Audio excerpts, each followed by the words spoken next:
The first thing you need to know about my wife Melissa is that she has this smirk. Not a smile, not a grin, a smirk. The kind that says she knows something you don't, and she's enjoying every second of your ignorance. I saw that smirk for the first time in 8 years on a Tuesday night in October, and it changed everything. I was sitting in our living room, laptop balanced on my knees, debugging code for a client's security system. The familiar glow of my screen was the only light in the room, except for the hallway brightness spilling in from upstairs. Melissa was getting ready for what she called Girls' Night. Her second one this week, which was unusual even for her. "You're going out again?" I asked, not looking up from my screen. The question came out more tired than accusatory, which probably said everything about where our marriage had drifted. "Don't start, Jack." Her voice carried that edge I'd been hearing more often lately. Emily and I made plans weeks ago. Before we dive deeper into this story, I have one small request. Please subscribe, drop a like, comment, and hit that hype button to boost this channel so more people can discover these incredible Reddit stories. Emily, her best friend since college, a nurse at the local hospital who had always been straight with me. Unlike some of Melissa's other friends, Emily never made me feel like an outsider at gatherings. She had this way of including everyone in conversations, asking about my work, remembering details about projects I'd mentioned months earlier. "I wasn't starting anything," I said, finally looking up. "I just thought maybe we could—" The words died in my throat. Melissa stood in the doorway wearing a black dress that I'd never seen before. It wasn't the kind of outfit you wore to grab drinks with a girlfriend. This was the kind of dress you wore when you wanted to be noticed, when you wanted to turn heads, when you wanted someone specific to remember exactly how you looked. "Could what?" she asked, and there it was, the smirk. Like she was daring me to call her out, daring me to ask the questions that were suddenly screaming in my head. "Nothing," I said, but something cold was spreading in my chest. "Have fun with Emily." "Oh, I'm not going with Emily tonight." The smirk widened. "Change of plans, I'm meeting someone else." The way she said it, the way she was looking at me, like she was waiting for a reaction, hoping for one, made my stomach drop. 8 years of marriage, and I'd never seen this expression on her face. This wasn't my wife being mysterious or playful. This was someone I didn't recognize. "Who?" The question slipped out before I could stop it. "Does it matter?" She grabbed her purse from the hall table, checked her reflection in the mirror one more time. "You'll just sit here with your computer anyway." "Melissa, what's going on?" She turned back to me, and for a second I thought I saw something flicker across her face. Guilt, maybe, or regret. But then the smirk returned, harder this time. "You really want to know?" she asked. "Fine. I'm going out with Trevor, my ex, the one you've always been so worried about." Trevor Morrison. The name hit me like a physical blow. Her ex-boyfriend from before we met, the one she'd dated for 3 years, the one she'd claimed was ancient history when I'd asked about him early in our relationship. The successful restaurant owner who drove a BMW and lived in the expensive part of town. The one who'd tried to friend her on Facebook 2 years ago, causing our first real fight. "Are you serious right now?" "Very serious." She was enjoying this, I realized. The shock on my face, the way I was struggling to process what she'd just said. "He called last week. We've been talking." "Talking." I set the laptop aside and stood up. "What kind of talking?" "The kind where we realized we made a mistake letting each other go." She said it so casually, like she was discussing the weather. "The kind where we figured out what we really want." The room felt like it was tilting. 8 years of marriage, a mortgage, shared friends, shared everything. And she was standing there telling me she'd been having some kind of emotional affair with her ex-boyfriend like it was nothing. "So what are you saying, Melissa? Are you saying you want a divorce?" "I'm saying I want to be happy." She opened the front door, cool October air rushing in. "I'm saying I'm tired of pretending this is working when we both know it isn't." "We both know?" My voice was getting louder. "When did we both decide that? When did we have that conversation?" "We don't need to have conversations, Jack. Some things are obvious." She stepped onto the porch, then turned back. "Don't wait up." The door closed with a soft click that somehow sounded louder than if she'd slammed it. I stood there in the sudden silence, staring at the closed door, trying to understand what had just happened. My wife, the woman I'd been married to for 8 years, the woman I'd bought this house with, the woman I'd been planning to start a family with, had just walked out to go on a date with her ex-boyfriend, and she'd smiled while she did it. I picked up my phone and scrolled through my contacts until I found Emily's number. If Melissa was lying about girls' night, Emily would know. Emily would tell me the truth. The phone rang twice before she answered. "Hey, Jack, what's up?" "Emily, hi. Quick question. Did you and Melissa have plans tonight? There was a pause. Plans? No. Why? She told you we were hanging out? The cold feeling in my chest spread. Yeah, she did. But then she said plans changed. Changed how? Emily's voice had that careful tone people use when they're trying not to step in something messy. She said she was going out with Trevor Morrison instead. Trevor? Her ex, Trevor? Another pause, longer this time. Jack, I'm going to ask you something, and I want you to know I'm only asking because I care about both of you. How long has this been going on? How long has what been going on? The problems, the distance, because from where I'm sitting, Melissa's been different lately, distracted, and not in a good way. I sank back onto the couch. I don't know, a few months maybe? I thought it was just work stress, or maybe we were in a rut. Normal marriage stuff. Normal marriage stuff doesn't usually involve calling up ex-boyfriends. So you think she's... I couldn't finish the sentence. I think you need to have a serious conversation with your wife, Emily said gently. And I think you need to figure out what you want to do if she's not interested in having that conversation. After I hung up, I sat in the dark living room for a long time, thinking about that smirk. About the way Melissa had looked at me like she was holding all the cards, and I was just figuring out we were playing a game. About the fact that she'd gotten dressed up like she was going on a first date, not grabbing drinks with an old friend. About the fact that she'd wanted me to know.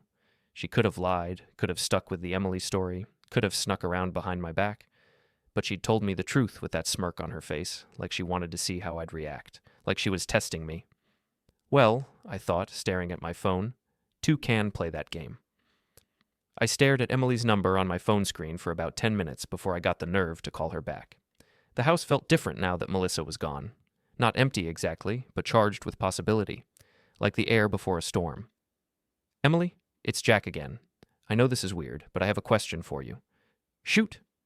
I took a deep breath. Do you want to go out with me? The silence stretched so long I thought the call had dropped. Then Emily laughed. Not the polite laugh you give when someone tells a bad joke, but a real laugh, surprised and delighted. Are you asking me on a date, Jack Morrison? I guess I am. The words felt strange in my mouth, but also right somehow. I mean, if my wife can go out with her ex-boyfriend, I figure I can go out with someone too. Someone meaning me specifically, or just someone in general? You specifically. And as I said it, I realized it was true. Not just because Emily was available and I was hurt, but because I'd always liked her.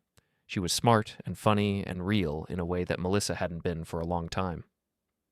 I've always liked you, Emily, even when I probably shouldn't have. Even when you shouldn't have? Even when I was married to your best friend. Another pause. Jack, are you sure about this? Because once we cross this line... I'm sure. I was surprised by how sure I sounded. Melissa made her choice tonight. Now I'm making mine. Okay then. I could hear the smile in her voice. Pick me up in an hour. I hung up and immediately felt a mix of exhilaration and terror. What was I doing? Was I really going to go on a date with my wife's best friend while my wife was out with her ex? Yes. Yes, I was. I showered, shaved, and put on the blue button-down that Melissa always said made my eyes look good. Then I realized I was getting dressed up for another woman using advice from my wife, and had to laugh at the absurdity of it all. Emily lived in a small apartment complex about 15 minutes away. When I knocked on her door, she opened it wearing jeans and a green sweater that brought out her eyes. She looked beautiful, but more than that, she looked happy to see me. So, she said, grabbing her jacket, where are we going on this revenge date? Revenge date? Come on, Jack. Let's call it what it is. She locked her door and turned to face me. Your wife is out with her ex, so you're out with her best friend. It's textbook revenge dating. Is that what this is? She studied my face for a moment. I don't know, is it? The honest answer was complicated. Yes, I was hurt and angry and wanted to prove something to Melissa. But also, standing there looking at Emily, I felt something I hadn't felt in months. Excited to spend time with someone, curious about what they might say, hopeful about where the evening might lead. Maybe it started as revenge, I said finally, but I don't think that's what it is now. Good answer. She smiled and took my arm. Now let's go somewhere nice. I want to see what all the fuss is about. What fuss? The fuss about dating Jack Morrison. Melissa always said you were too good for her. I'm starting to think she might have been right. We went to Romano's, a small Italian place downtown that I'd always wanted to try, but Melissa had always dismissed as too quiet. It was perfect. Dim lighting, good wine, and the kind of atmosphere that encouraged long conversations. So tell me something, Emily said after we'd ordered. When did you know things were going wrong? With Melissa? I thought about it. Honestly, I think I've been pretending things were okay for so long that I forgot what okay actually felt like. But if I'm being really honest, probably 6 months ago, she started working late more often, going out more, being on her phone constantly, all the classic signs that I just kept making excuses for. What kind of excuses? Work stress, marriage ruts, the 7-year itch, even though we've been married 8 years. I laughed, but it came out bitter. I kept thinking if I just gave her space, if I just didn't rock the boat, things would get better on their own. And how did that work out for you? Well, she's on a date with her ex-boyfriend, so not great. Emily reached across the table and touched my hand. I'm sorry, Jack. I really am. You deserve better than this. Do I? The question surprised me. I mean, maybe I got comfortable.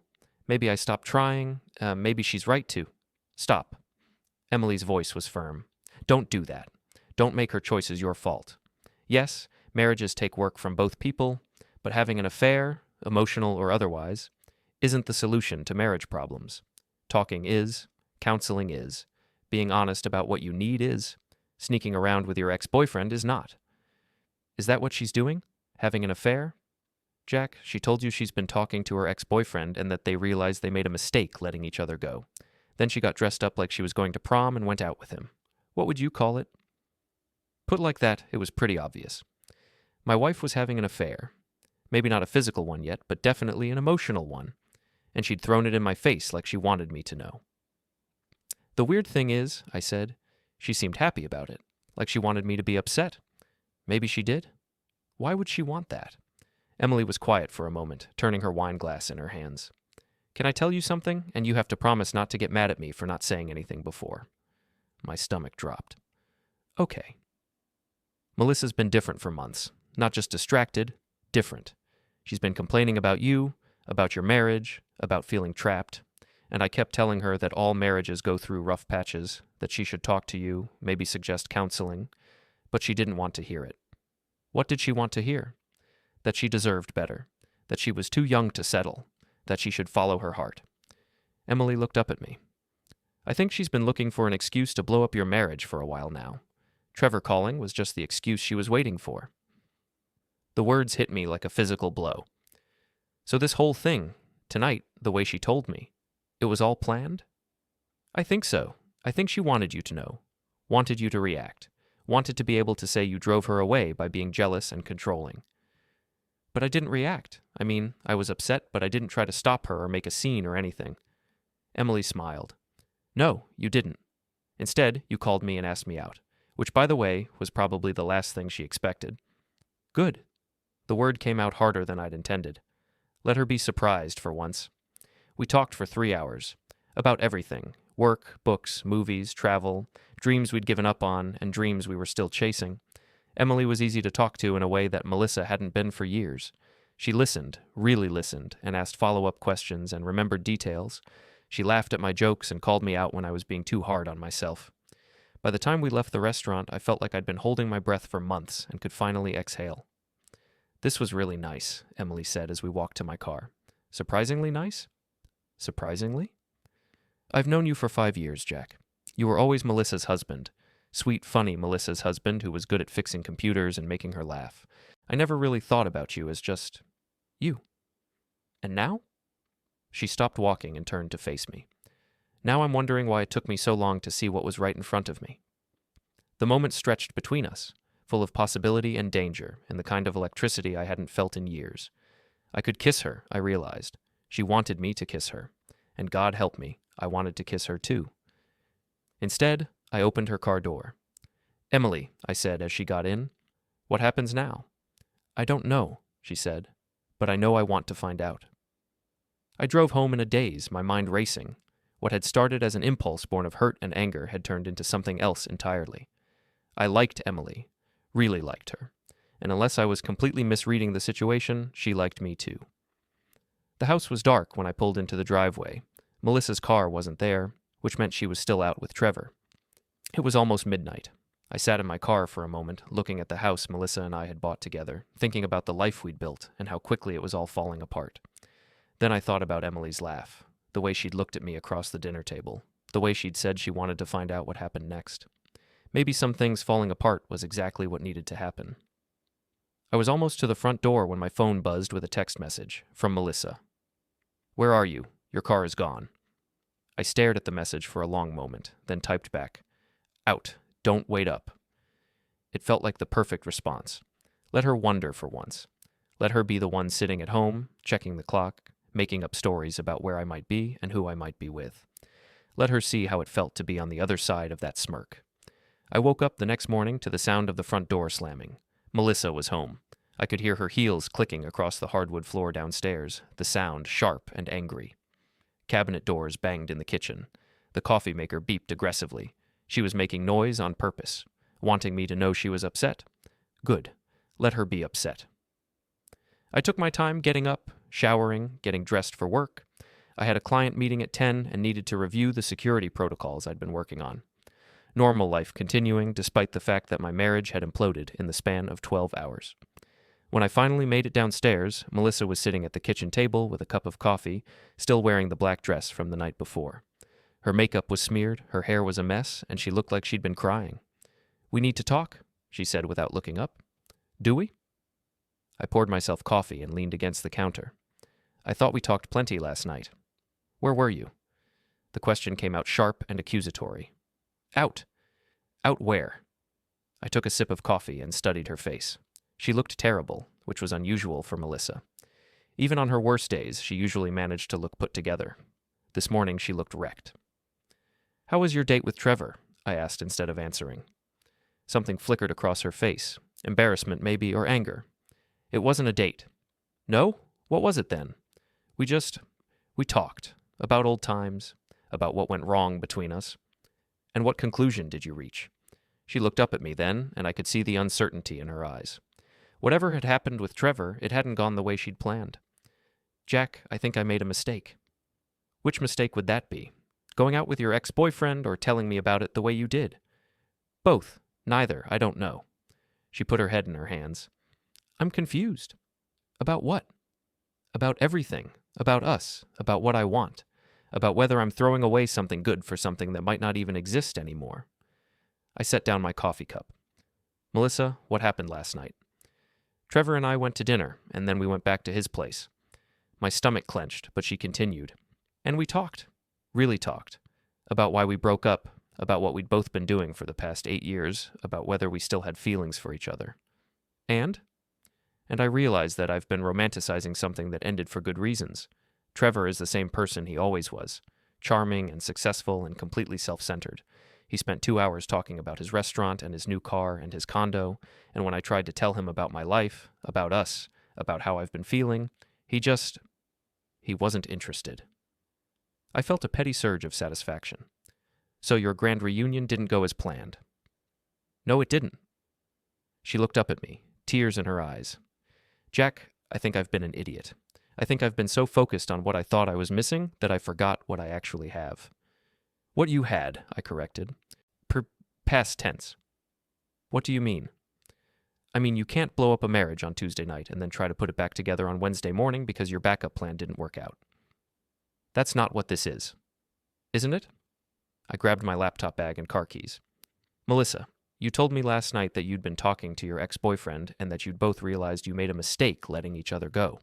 You got dressed up like you were going to seduce him, and you walked out that door with a smile on your face. You wanted to hurt me." "I was confused." "You were cruel." The words came out harder than I'd intended, but I didn't take them back. "You were deliberately cruel, and now that it didn't work out the way you wanted, you're sitting here in yesterday's dress, crying and expecting me to make you feel better about it. So what are you saying?" I looked at her, really looked at her, and realized that I didn't feel the way I'd expected to feel. I wasn't devastated or desperate to fix things.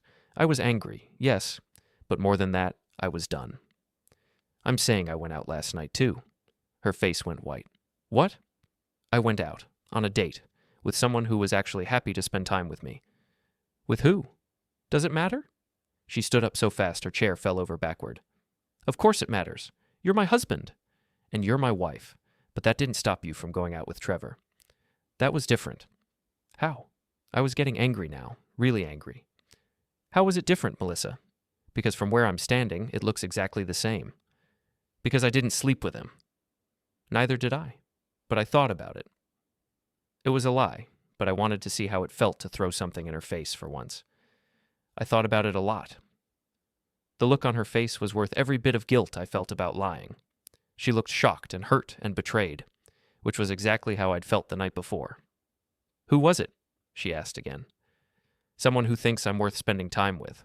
Someone who listens when I talk and laughs at my jokes and doesn't make me feel like I'm boring her just by existing.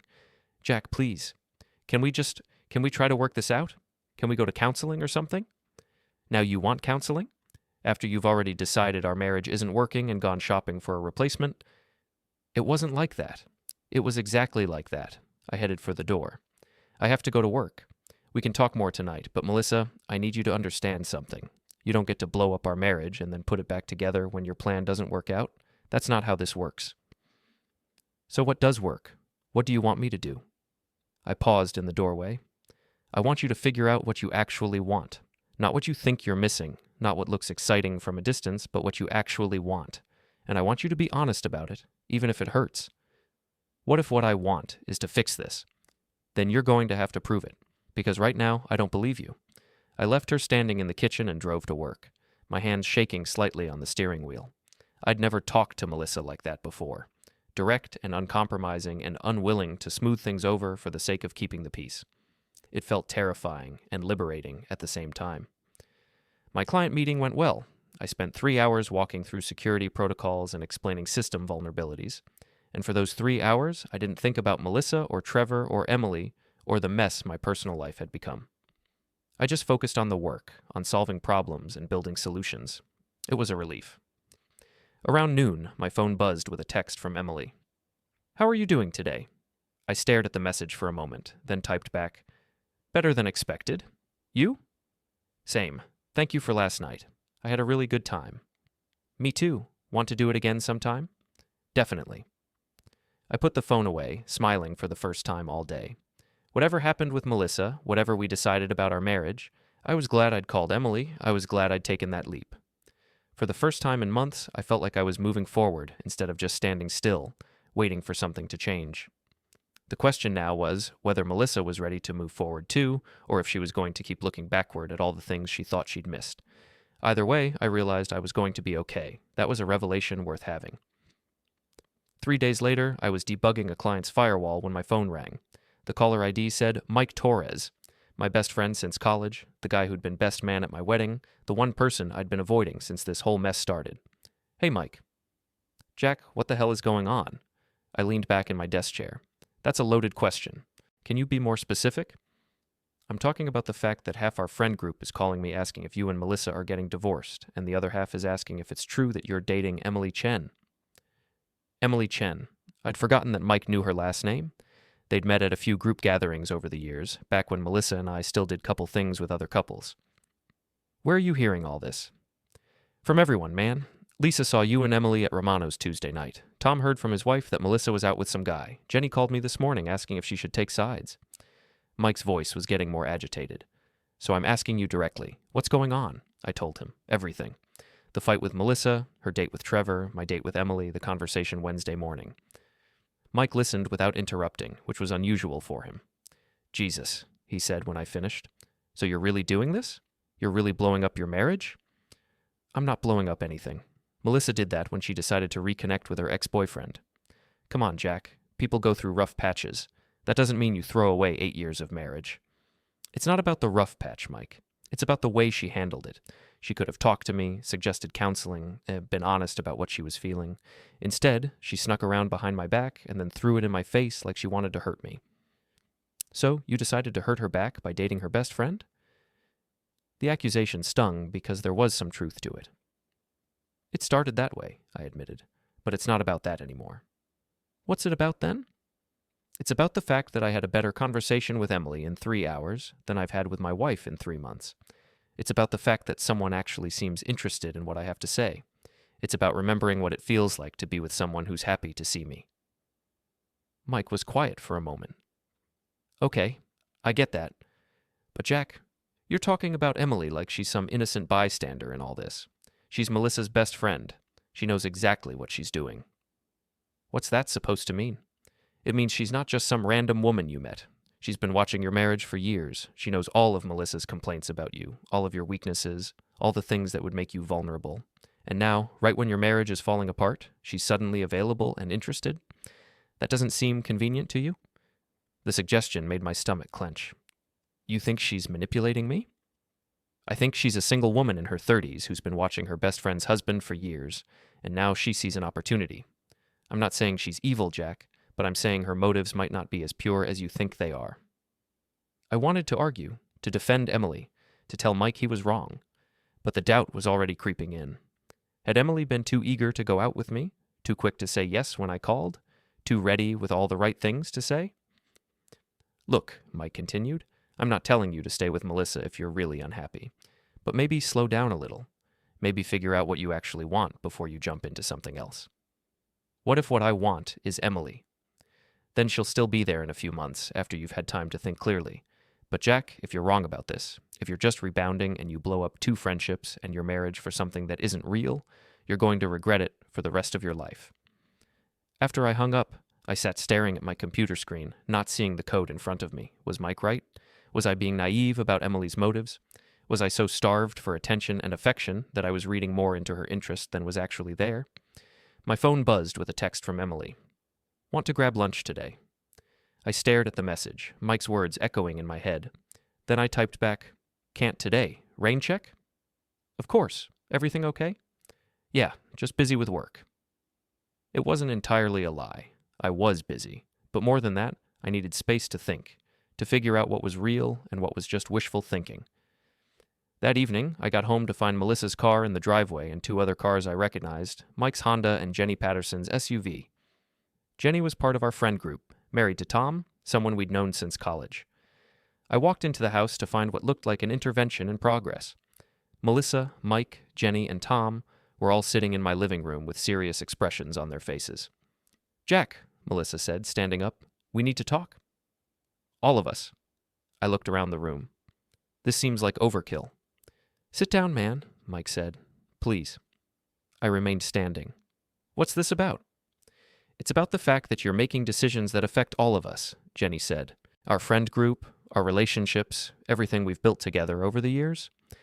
I'm making decisions that affect my marriage. That's between Melissa and me. Is it? Tom spoke up. Because now we're all having to choose sides. Jenny doesn't know whether she can be friends with both you and Melissa if you get divorced. Mike feels like he's caught in the middle. And Emily? What about Emily? Emily's been calling people, Melissa said quietly. Telling her side of the story, making it sound like I'm some kind of villain and you're the victim. Aren't you? The words came out harsher than I'd intended. You're the one who went out with your ex-boyfriend. And you're the one who immediately started dating my best friend. After you told me you were getting back together with Trevor. I never said I was getting back together with him. You said you'd both realized you made a mistake letting each other go. What was I supposed to think? The room erupted in overlapping voices. Everyone talking at once, taking sides, rehashing old grievances. This was exactly what I'd been trying to avoid, the reason I'd kept my problems with Melissa private for so long. Stop, I said loudly. Everyone just stop. The room went quiet. This is exactly why I didn't want to involve anyone else in this, because now it's not about Melissa and me anymore. It's about the group, about who's right and who's wrong, about choosing sides.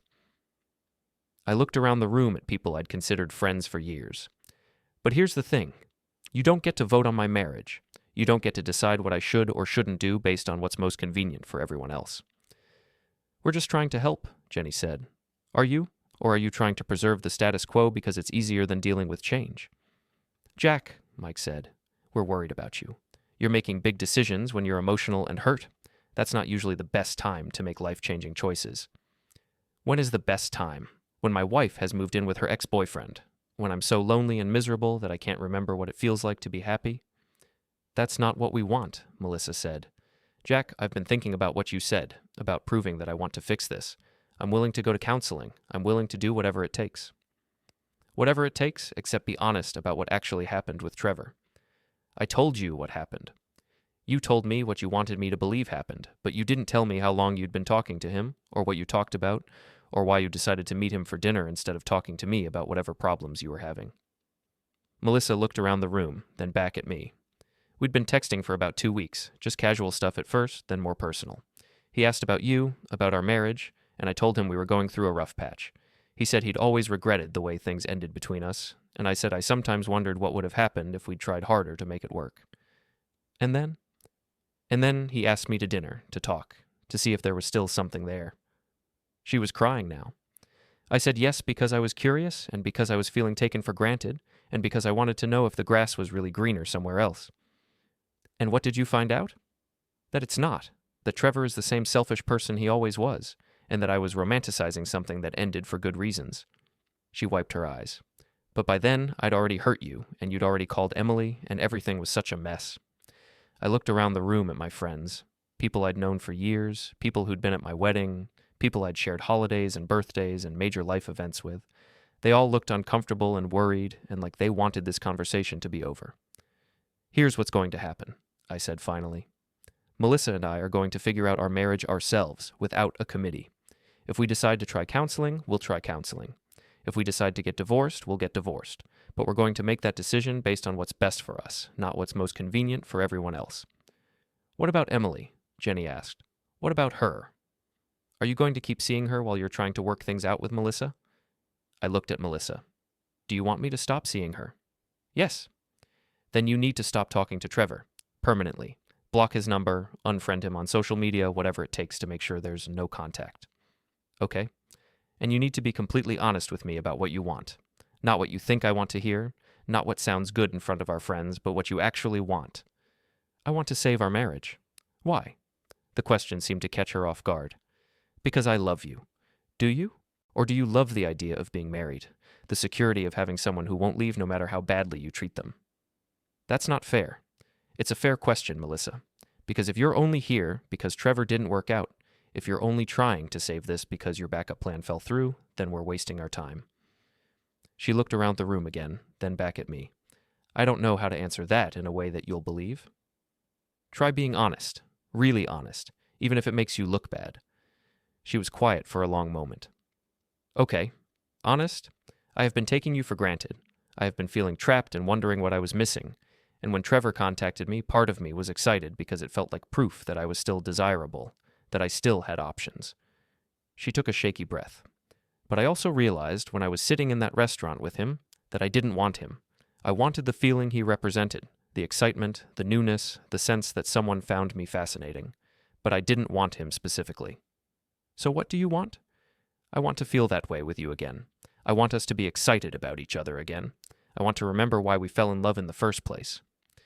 It was the most honest thing she'd said to me in months, maybe years. Okay, I said. We can try. The room let out a collective sigh of relief.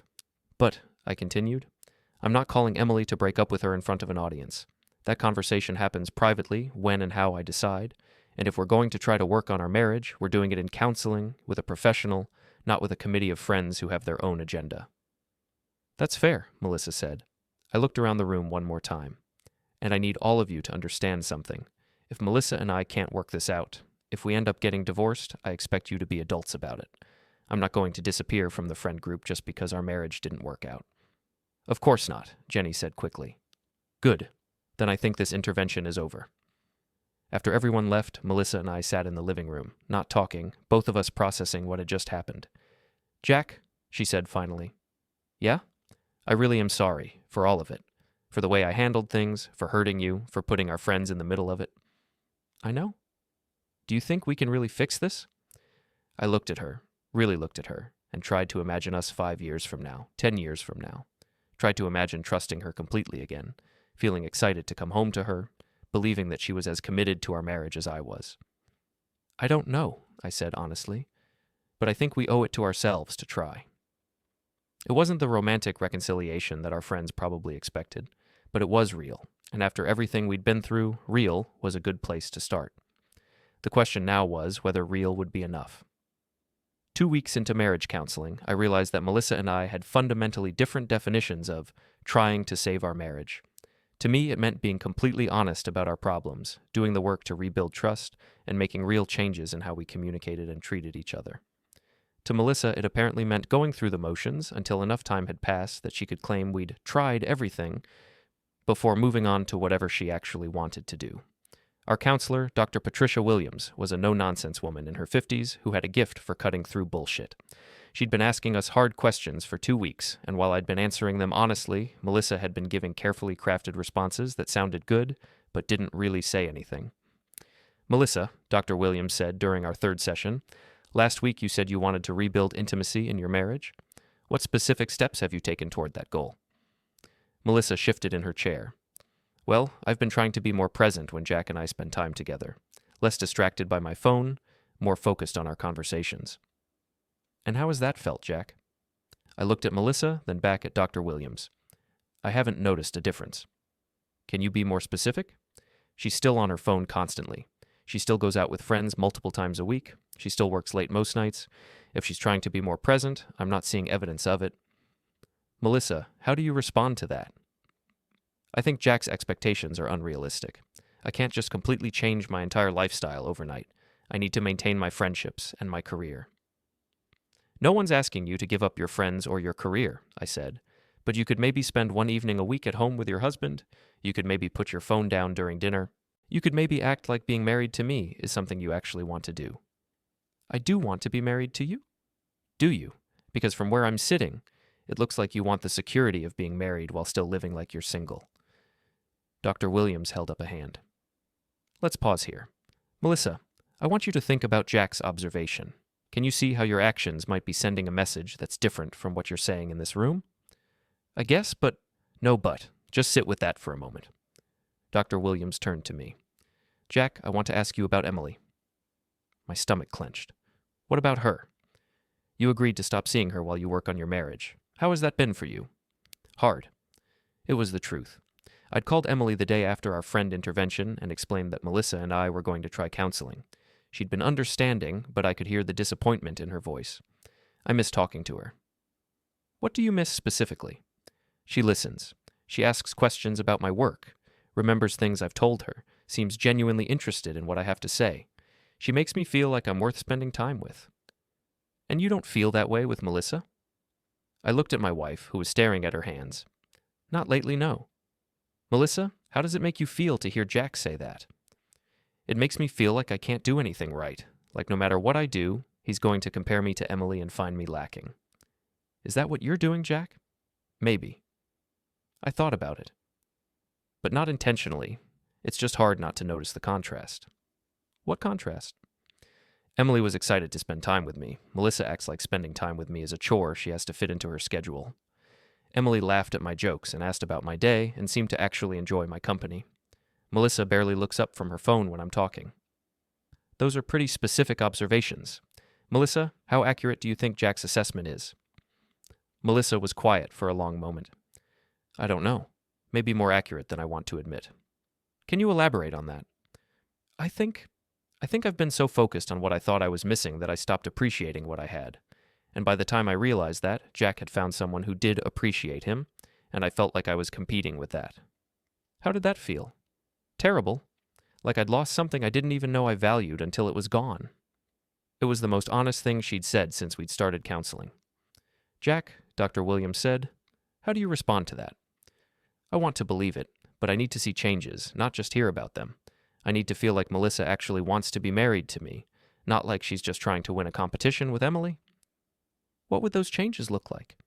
I don't know. Spending time together without her phone, having conversations about something other than her work drama or friend drama, acting like she's happy to see me when I come home instead of like I'm interrupting something more important. Those seem like reasonable requests. Melissa, how do you feel about making those changes? I can try. Trying isn't the same as doing, I said. I've been hearing I can try for 2 weeks now, and nothing has actually changed. What do you want me to say, Jack? That I can completely transform overnight? That I can undo months of bad habits in 2 weeks?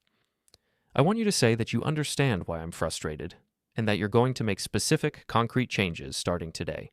Not try to make changes, not think about making changes, but actually make them. Like what? Like coming home for dinner tonight instead of working late. Like putting your phone in another room while we eat. Like asking me about my day and actually listening to the answer. Okay. Okay, you'll try, or okay, you'll do it. Okay, I'll do it. But she didn't. That night she texted me at 5:30 to say she had to work late. When she finally got home at 9, she spent the entire evening on her phone, texting with friends about weekend plans that apparently didn't include me.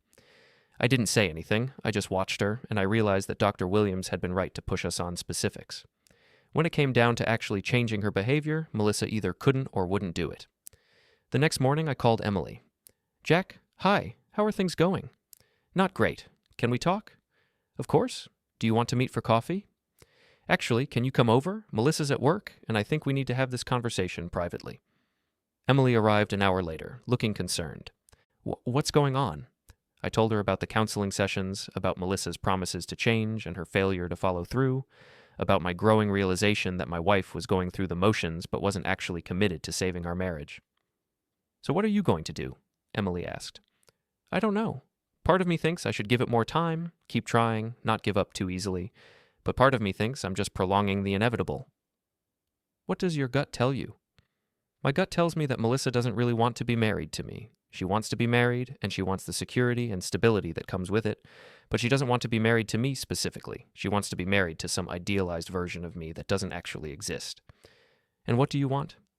I want to be with someone who's excited about being with me, someone who chooses me every day, not someone who stays with me because it's easier than leaving. Emily was quiet for a moment. Jack, can I tell you something? Of course. I've been watching you and Melissa for years, and I've watched her take you for granted, dismiss your interests, roll her eyes when you talk, act like you're lucky to have her instead of the other way around. It's been hard to watch because you're a good man, and you deserve better than that. Why didn't you ever say anything? Because she's my friend, and you were married, and it wasn't my place. But Jack, when you called me that night and asked me out, I said yes immediately because I'd been hoping for years that you'd realize you deserved better. So Mike was right? You have been waiting for an opportunity? Emily's face flushed. Not the way he made it sound. I wasn't plotting to break up your marriage. But yes, I've had feelings for you for a long time. And yes, I was glad when you finally seemed to notice that I existed as more than just Melissa's friend. How long? How long have I had feelings for you? She looked embarrassed. About 3 years. Since that 4th of July barbecue when you spent an hour talking to me about the book I was reading while Melissa was inside, complaining to everyone about how boring you were. The memory hit me like a physical blow. I remembered that conversation, remembered thinking how nice it was to talk to someone who was genuinely interested in ideas and books and things that mattered. I also remembered going inside afterward to find Melissa holding court in the kitchen, making jokes about my nerdy obsessions while our friends laughed. She was complaining about me being boring? She does that a lot, Jack. Makes jokes about your work, your hobbies, your interests, always with a smile, always like she's just teasing, but it's not teasing, it's mean. Why didn't you tell me?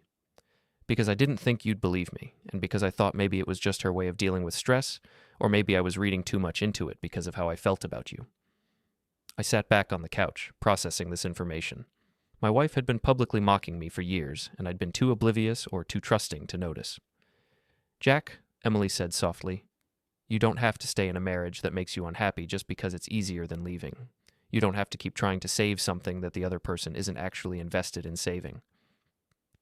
But what if I'm wrong? What if she really does want to change, and I'm just not giving her enough time? Then she'll prove it. But Jack, it's been 2 weeks since she promised to make changes, and she hasn't made any. How much more time do you think you should give her? I didn't have an answer for that. That evening, Melissa came home at her usual time, after 8, and immediately started telling me about her day while scrolling through her phone. She didn't ask about my day, didn't notice that I was quieter than usual, didn't seem to register that I was watching her with new eyes. Oh, she said, looking up from her phone, I'm going out with Jenny and Lisa tomorrow night. Girls' night. You don't mind, do you? Actually, I do mind. She looked surprised. Why? Because we're supposed to be working on our marriage. Because you promised Dr. Williams you'd make an effort to spend more time together. Because you've been out 3 nights this week already. It's just one night, Jack. It's never just one night. It's always something. Work, friends, errands, whatever. There's always a reason why spending time with me isn't a priority. That's not fair. Isn't it? When was the last time you chose to spend an evening at home with me? When was the last time you suggested we do something together? She opened her mouth to answer, then closed it. I don't remember. Neither do I, and that's the problem. So what do you want me to do? Cancel my plans? Stop seeing my friends? Become some kind of hermit who never leaves the house? I want you to want to spend time with me. I want you to choose me sometimes instead of always choosing something else. I do choose you. When? When do you choose me, Melissa? Give me one example from the last month. She stared at me, and I could see her trying to come up with an answer. The fact that she had to think about it told me everything I needed to know. I'm here, aren't I? She said finally. Physically, yes, but that's not the same thing. We stared at each other across the living room, and I realized that this was it. This was the moment when we both acknowledged what we'd been dancing around for weeks. Jack, she said quietly, I don't think I know how to be the wife you want me to be. And I don't think you want to learn. Maybe I don't. The admission seemed to surprise her as much as it surprised me. Maybe I like my life the way it is. Maybe I don't want to change. Then we don't have anything else to talk about. Are you saying you want a divorce? I looked at her, really looked at her, and tried to find some trace of the woman I'd fallen in love with 8 years ago. She was still beautiful, still charming when she wanted to be, still capable of making me laugh when she put in the effort. But she didn't want to put in the effort. That was the bottom line.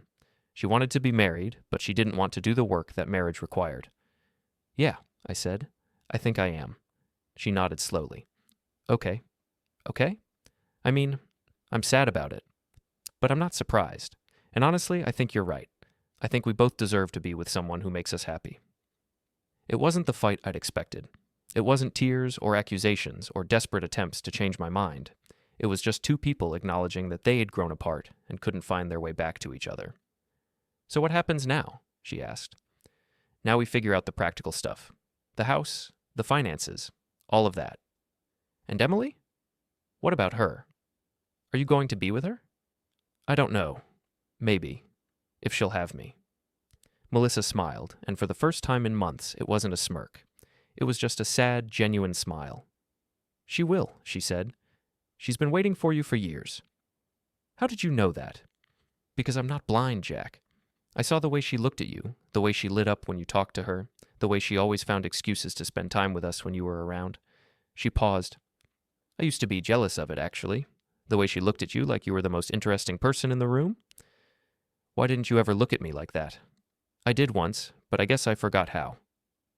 It was the saddest and most honest thing she'd ever said to me. I'm sorry, Melissa.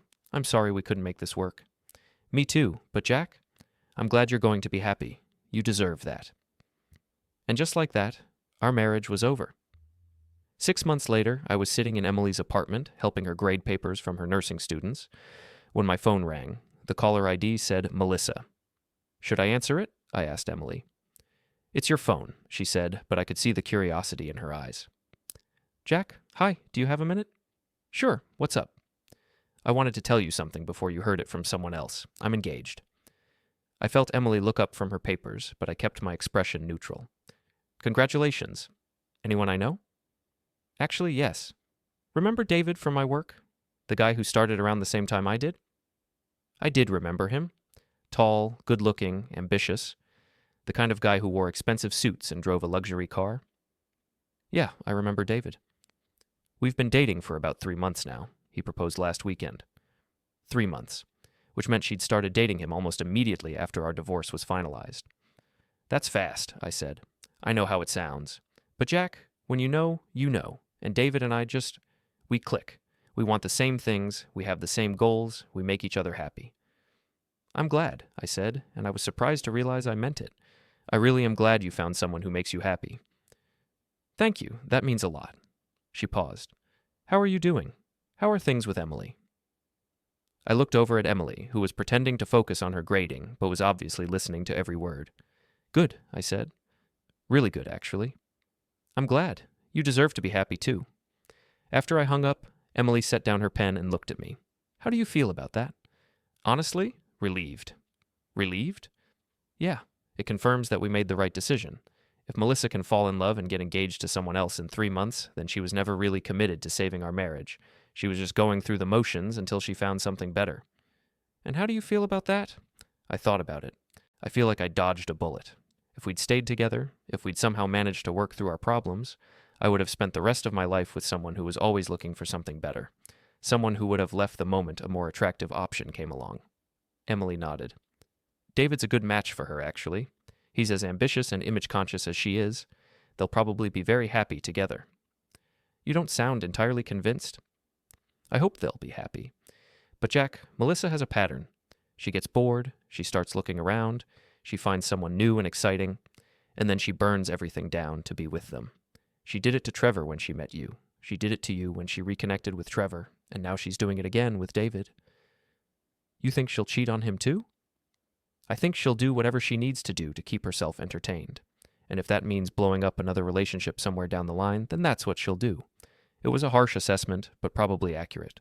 Melissa was someone who needed constant excitement, constant validation, constant proof that she was desirable and had options. That wasn't necessarily a character flaw, but it did make her a bad bet for long-term commitment. Well, I said, that's David's problem now, not mine. Exactly. Emily moved over to sit next to me on the couch. Speaking of long-term commitment, yeah? I love you. The words hung in the air between us. We'd been dating for 6 months, living together for 2, but neither of us had said those words yet. I think we'd both been afraid of moving too fast, of repeating the mistakes that had led to the failure of my marriage. I love you too, I said, and I meant it completely. Good, she smiled, because I was starting to think you were never going to say it. I was waiting for the right moment, and hearing about your ex-wife's engagement was the right moment. It was the moment I realized that I'm completely over my old life and completely committed to my new one. She kissed me, and I thought about how different this felt from my relationship with Melissa. With Melissa, everything had been about proving something, proving I was worthy of her attention, proving our relationship was working, proving we were happy even when we weren't. With Emily, I didn't have to prove anything. I could just be myself, and that was enough, more than enough. So what happens now? She asked. Now we keep doing what we're doing. We keep building something real together. No dramatic gestures, no grand romantic declarations. I think we've both had enough drama for one lifetime, she laughed. Speak for yourself. I'm still waiting for you to serenade me outside my window. I don't sing. Then write me a poem. I don't write poetry either. Then debug my computer and tell me it's romantic. Now that I can do. We spent the rest of the evening grading papers and watching bad reality TV, and it was perfect. Not perfect in a movie romance way, but perfect in a real-life way. Comfortable and easy and sustainable. Later, as we were getting ready for bed, Emily said, Jack, can I ask you something? Of course. Do you ever regret it? The way things ended with Melissa, the timing of when we got together, any of it? I thought about it seriously. No. I regret that it took me so long to realize what I actually wanted, and I regret that people got hurt along the way. But I don't regret ending up here with you. Even though some people think we're the bad guys, even though some of our friends still think you should have tried harder to save your marriage, especially because of that. I turned to face her. Emily, I spent 8 years trying to save a marriage to someone who didn't actually want to be married to me. I could have spent 8 more years doing the same thing, and it wouldn't have changed anything. Melissa would still have been looking for something else, and I would still have been trying to convince myself that being tolerated was the same as being loved. And now? Now I'm with someone who actually wants to be with me. Someone who chooses me every day, not because it's convenient or safe or expected, but because she genuinely likes spending time with me. I do like spending time with you. I know, and that makes all the difference. The next morning, I woke up before Emily and lay in bed watching her sleep, thinking about how much my life had changed in the past year. 12 months ago, I'd been married to someone who took me for granted, surrounded by friends who prioritized keeping the peace over doing what was right, stuck in patterns that made everyone comfortable, but no one happy. Now I was with someone who loved me for exactly who I was, who supported my dreams and shared my values and made me want to be the best version of myself. I had a smaller circle of friends, but they were people who had stood by me during the hardest time in my life. I had a clearer sense of what I wanted and what I was willing to accept. I had learned the difference between settling and choosing, between being comfortable and being happy, between being married and being loved. It had been a hard year, full of difficult conversations and painful realizations and choices that hurt people I cared about. But it had also been the year I learned to stop apologizing for wanting more from my life. Emily stirred next to me and opened her eyes. Good morning. Good morning. What are you thinking about? Just this, us, how lucky I am. We're both lucky. Yeah, we are. She stretched and rolled over to face me. So what's the plan for today? I was thinking we could stay in bed for a while, then maybe go for a walk, then come back and make dinner together. Sounds perfect. Really? You don't want to do something more exciting? Go out with friends, try a new restaurant, have some kind of adventure? She looked at me like I was crazy. Jack, I get to spend the whole day with you, doing whatever we want, with no obligations or distractions. That is an adventure. And that, I realized, was the difference between settling for someone and choosing someone. When you're with the right person, ordinary moments feel extraordinary. When you're with the wrong person, even extraordinary moments feel ordinary. I had spent 8 years with the wrong person, and now I was with the right one. It had taken me longer than it should have to figure that out, but I'd gotten there eventually. And that was what mattered.